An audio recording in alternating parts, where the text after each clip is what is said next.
You think you know Game of Thrones? Well, here's 15 things that prove you know nothing. And just a heads up, there could be spoilers.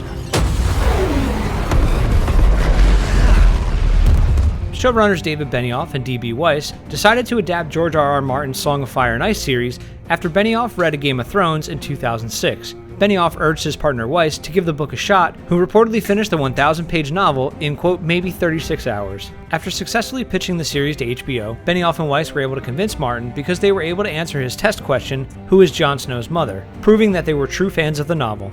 The initial plan was to have Benioff and Weiss write every episode but one per season, and have Martin write the remaining episode. The showrunner stuck to that plan for the first few seasons, but after quickly catching up to the novels, Martin relinquished his episode writing duties to focus on the novels. Peter Dinklage was George R.R. Martin's first choice to play Tyrion. Dinklage's portrayal of Tyrion earned him an Emmy and a Golden Globe. Those are brave men knocking at our door. Let's go kill them! On January 23, 2015, episodes 9 and 10 of Season 4 were shown in 205 IMAX theaters in the US. Game of Thrones is the first TV series released in IMAX. It earned almost $700,000 in its opening day at the box office and $1.5 million during its opening weekend. I am the sword in the darkness. I am the watcher on the walls. I am the shield. The guard surrounds the bay. I place my life and honor in the night's watch. For this night and all the nights to come! Do you dream of sitting on the Iron Throne? Well, you can buy a resin replica for the low price of $30,000. Now that price will vary depending on whether you're paying in stags or golden dragons, but if you're from the Iron Islands, you pay the iron price. It's already cool enough that production on Game of Thrones is an international affair, shooting worldwide in countries such as Ireland, Iceland, and Croatia. Know what's even cooler? The names of the film units shooting the show: Dragon, Wolf, and Raven. According to the file-sharing news website Torrent Freak, Game of Thrones was the most pirated TV series of 2012, 2013, and 2014. No! Season 1 was nominated for 13 Emmy Awards in 2011, including Outstanding Drama Series. What do we say to the god of death? Not today. The average budget of an episode of Game of Thrones in Season 1 and 2 was $6 million, which is 2 to 3 times more than a typical network or cable series cost per episode. Game of Thrones is known for its copious bloodshed. Emilia Clarke is just one of the many victims, as she was covered in so much fake blood for one scene that she became stuck to a toilet seat during a break.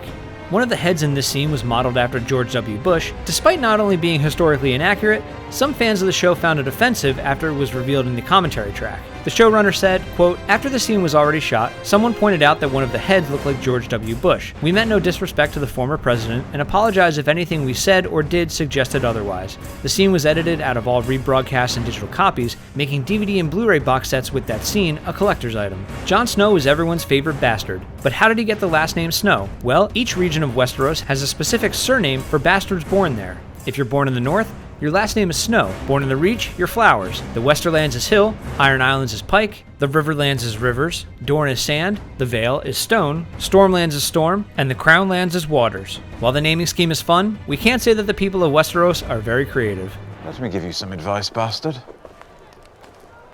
Never forget what you are. The rest of the world will not. Wear it like armor, and it can never be used to hurt you. What the hell do you know about being a bastard? All dwarves are bastards in their father's eyes. The title sequence was created by the production studio Elastic and won an Emmy Award in 2011 for main title design. Despite being generally awesome, did you know that the title sequence also references some historic moments in the Song of Fire and Ice series history? Check it out.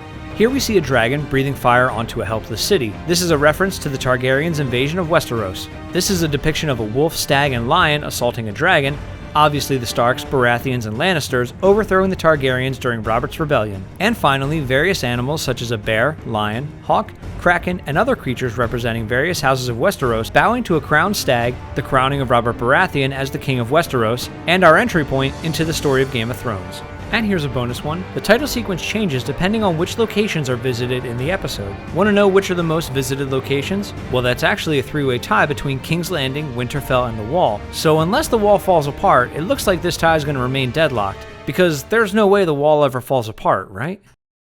That's it for this episode of You Think You Know TV. Make sure you subscribe, like us on Facebook, follow us on Twitter, and get the latest movie and TV news on ScreenCrush.com. Hey, if you have any theories on how the Wall might fall apart, Get us on the horn, alright?